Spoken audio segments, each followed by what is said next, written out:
So as I said, we got a little off track on our schedule because, oops, it's not important. I've got another one in my hand, but thank you.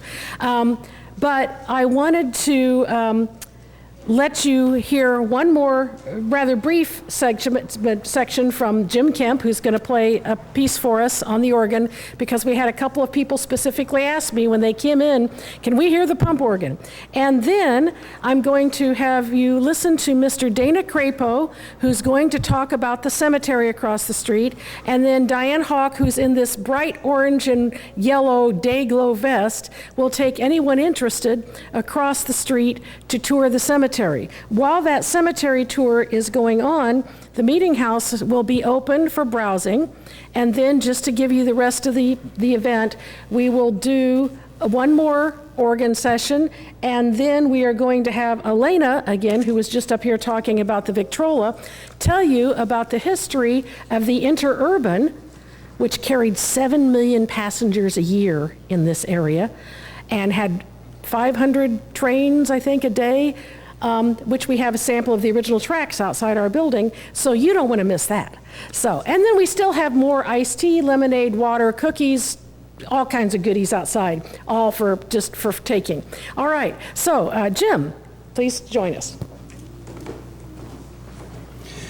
So I decided I'd take just a few minutes here. I was talking to a gentleman over here and was asking some questions. I thought, maybe people would want to know a little bit about what makes this organ work. You can get a fuller sound of it by pulling out the two stops. If you see these round bars up here, maybe it's blocked, but on the far left, there's a knob you pull out that's called a stop that couples the last note to the octave below it. So it doubles the sound, and then the one on the right does the same thing on the right hand, the treble. So in effect, when you pull those levers out, you get more sound. Second thing is, I don't know if you notice when I'm playing my knee, I'm pumping, but my knee is going out to the right sometimes.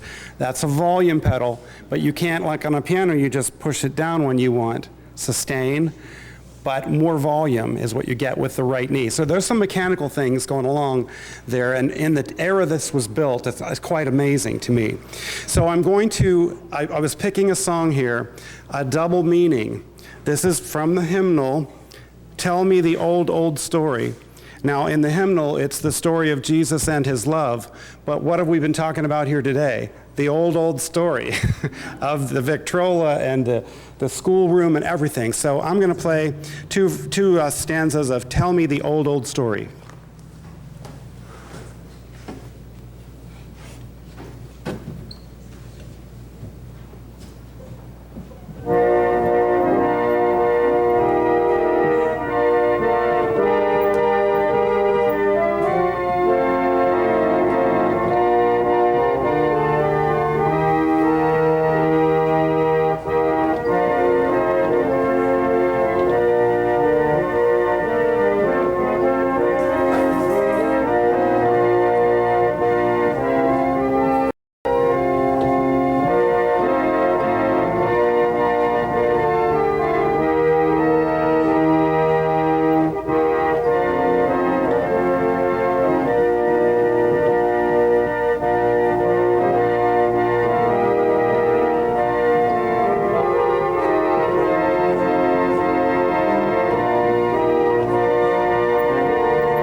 Thank you. Jim, how old is the organ? That's a great question. Nancy and I have had discussions on that. There's no date on it, but it's probably around 1910, give or take 10 years, most likely. Okay. All right, this gentleman is Dana Crapo. Dana, let me get up here.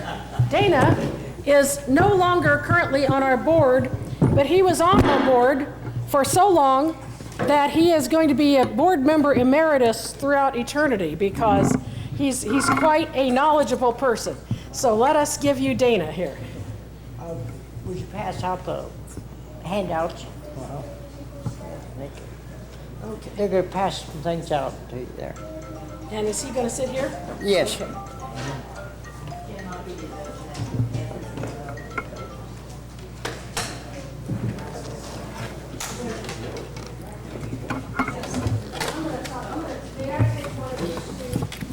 Yeah.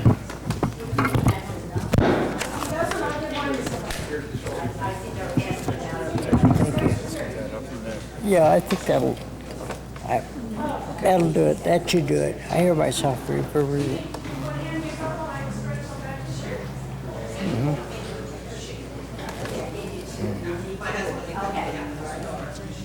How many do you have left? Everybody get one? Okay, thank you. According to the Franklin Township Historical Society's cemetery book called Home, there are 74 people buried in the Big Run Cemetery.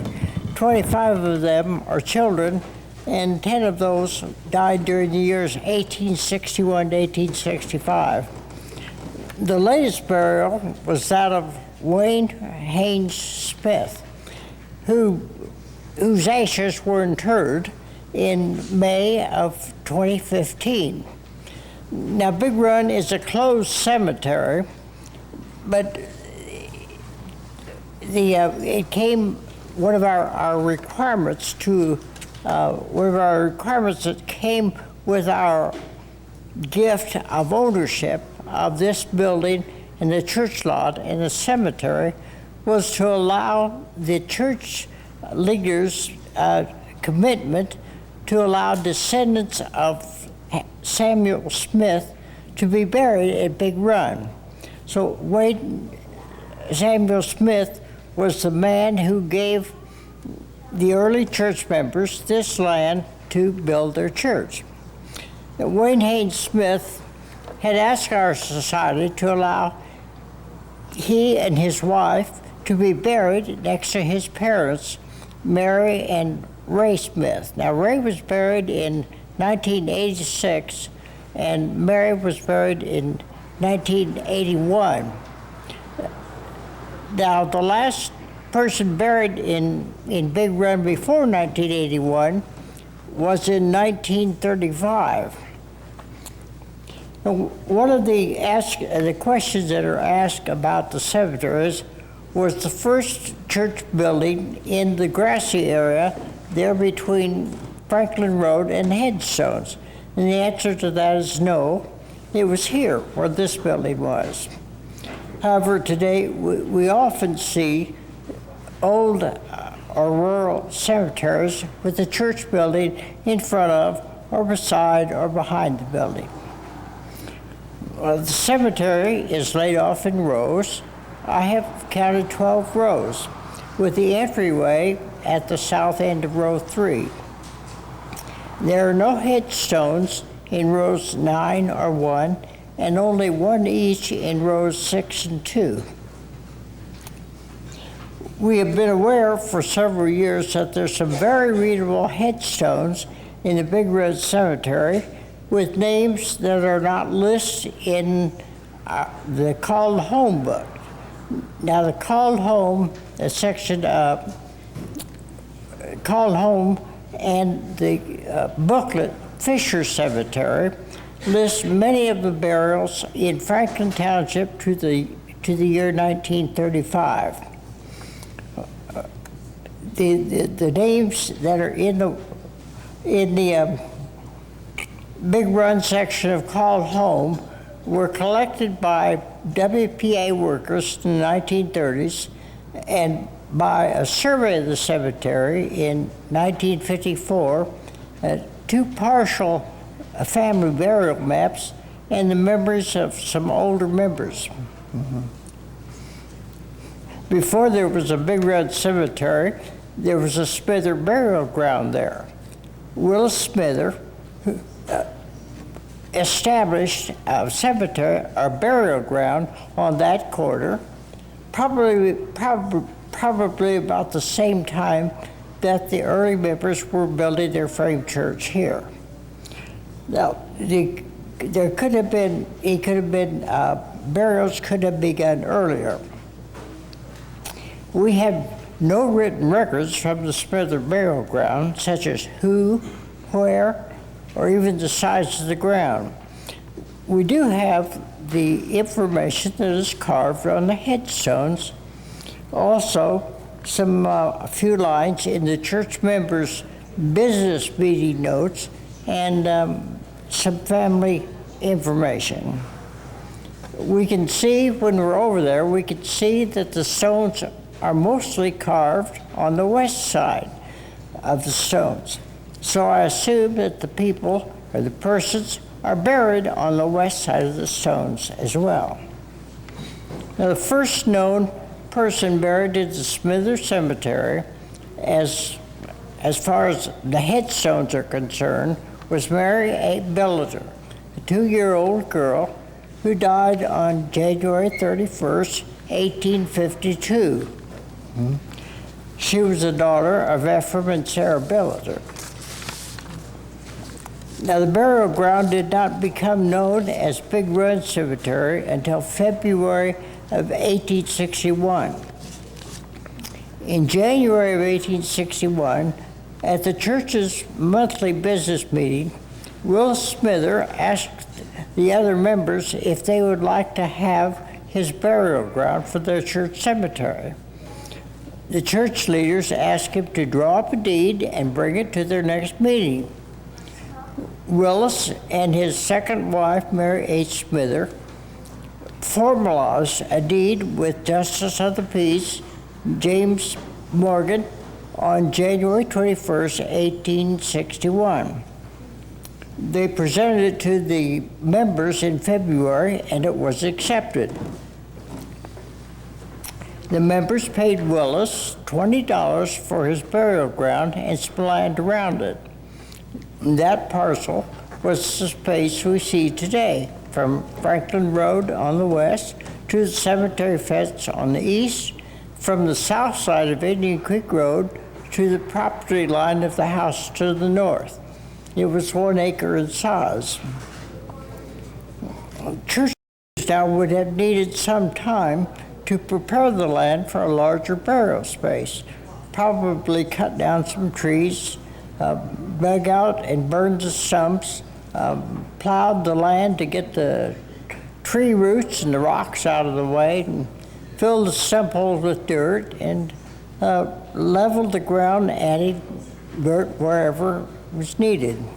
The grassy area was leveled very nicely with the slope down to where the original location of where Franklin Road used to be, the top of it used to be.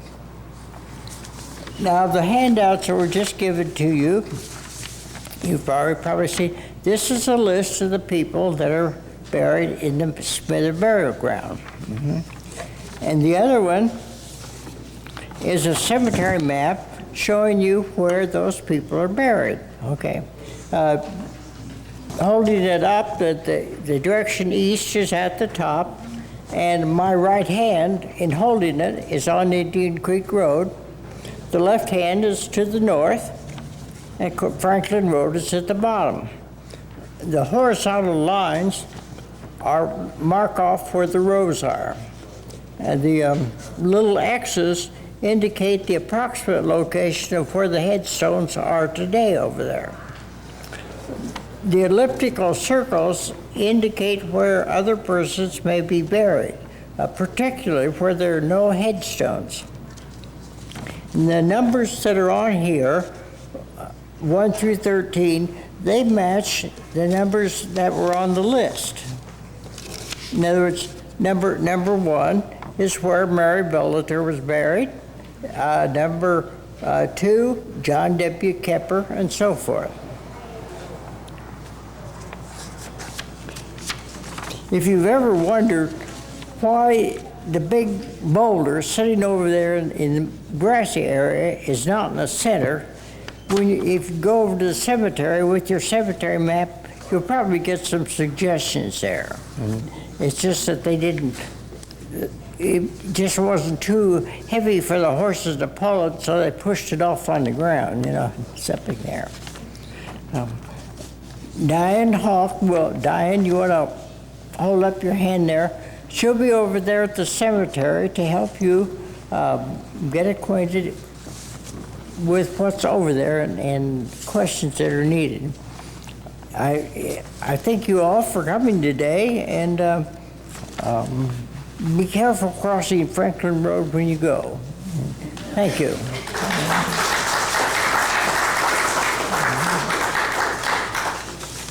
Now if you can get me out of this.